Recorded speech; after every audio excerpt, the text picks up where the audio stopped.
You're watching America Trends. I'm Mary Burt-Godwin, and we have a great next guest. Her name is Diana Larsen. She's a leadership agility advisor at dianalarsen.com. She just came out with a new book called Lead Without Blame. She's the co-author of this book with Trisha Broderick. Welcome to America Trends, Diana Larsen. Thank you so much. I'm so happy to be here. It's great to chat with you. And I have so many questions for you. I don't even know where to start, but let's start with, first of all, what is leadership agility training? Well, I don't actually do training. I do more kind of consulting Okay. and mentoring with leaders to help them make the shifts they need to make to be effective in the world that we have around us today. Well, you know, as you mentioned, the world we have around us today, it seems like it's changing so rapidly by the minute, right? I mean, we just went through this huge shift with COVID and all the different changes we're dealing with now with working remotely. And there just seems to be a lot of changes happening with the digital world as well, right? So, Sure. So, you know, what is the concept behind, I guess, agility, just being able to kind of move with the changes that are happening, right? Well, that's a lot of it. I mean, it comes out of the movement in software development that is called agile software development, which is about being able to be more flexible, more in tune with what the changing needs are of the situation, of making sure that we've got workplaces that are welcoming and where people can do their best work. It's those kinds of that we have good relationships with our customers that help us retain customers and keep getting the business that we need. So it's kind of all of those things together, but it is in response to the fact that things are changing a lot faster now. So I like the two concepts in the title of your book, you know, leading without blame. Can you talk a little bit about, you know, we've talked with people on the show before about how we can't blame other people for what's happening to us or in our life. Right. We have to kind of take ownership. So is that the crux of this concept?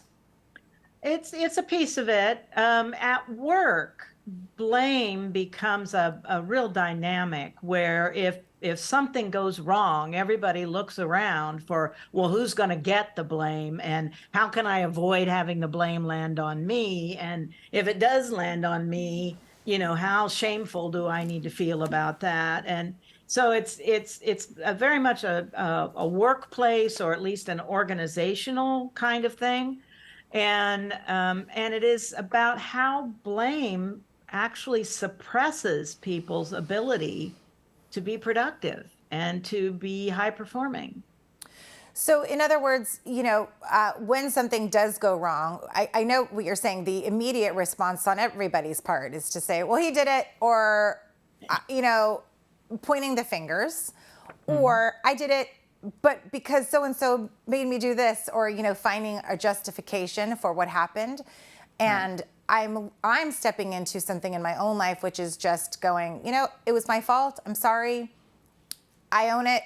Let's, you know, what am I going to learn from it? And kind of getting what I can learn from the mistake, because I've just at this age that I am now learning that my mistakes don't, number one, make me who I am. And also they're all just part of life and it doesn't make me a bad person. So I think that this is kind of a bigger thing for the workplace, because that is where a lot of the blaming happens, right?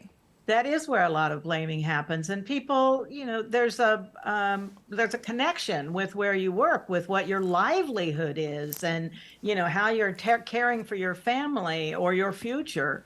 And so people do get caught up in the emotion of that, although we don't always recognize the emotion that's going on at work. Yeah, well, it's a lot of fear-based emotion, right? It's a lot of fear-based emotion, and that's a problem, because when we are busy doing that, it's distracting. We are not busy being productive, right? We aren't busy doing our best work. We can't be when we're caught in that. And so what we're looking for is creating workplaces where blame is no longer the norm. That is not how we get things done.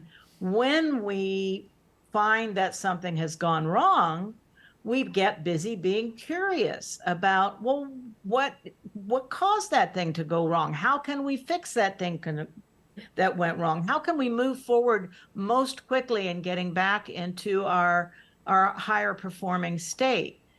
That's a good use of the time. Looking for somebody to blame is a waste of time.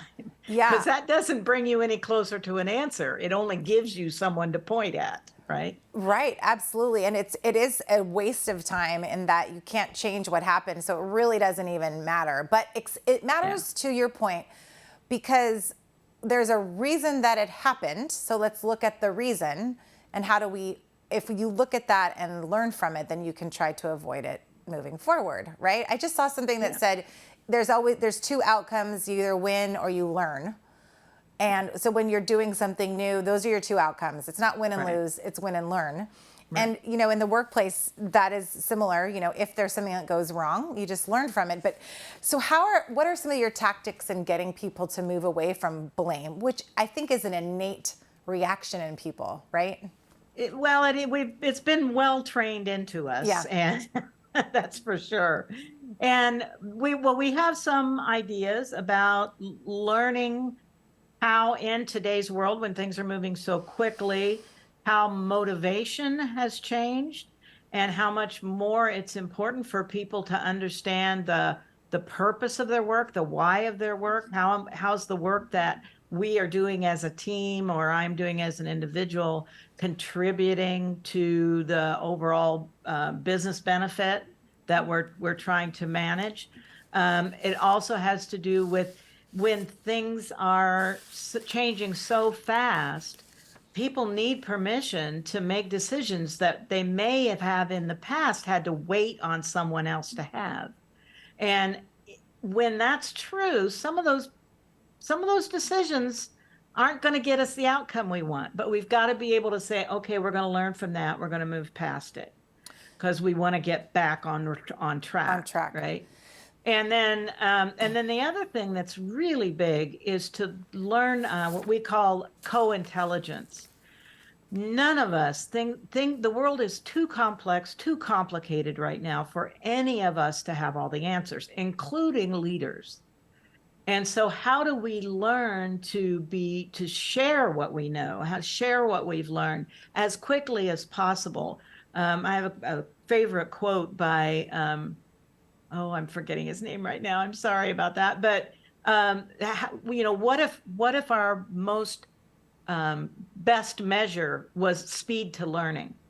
How quickly do we learn from what happens? And I think that means even also learning from the wins.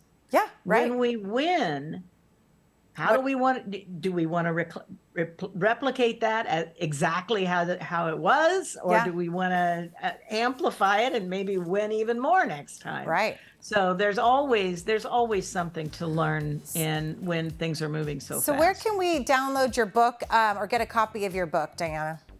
Well, it's available at. Is it on your website? DianaLarsen.com?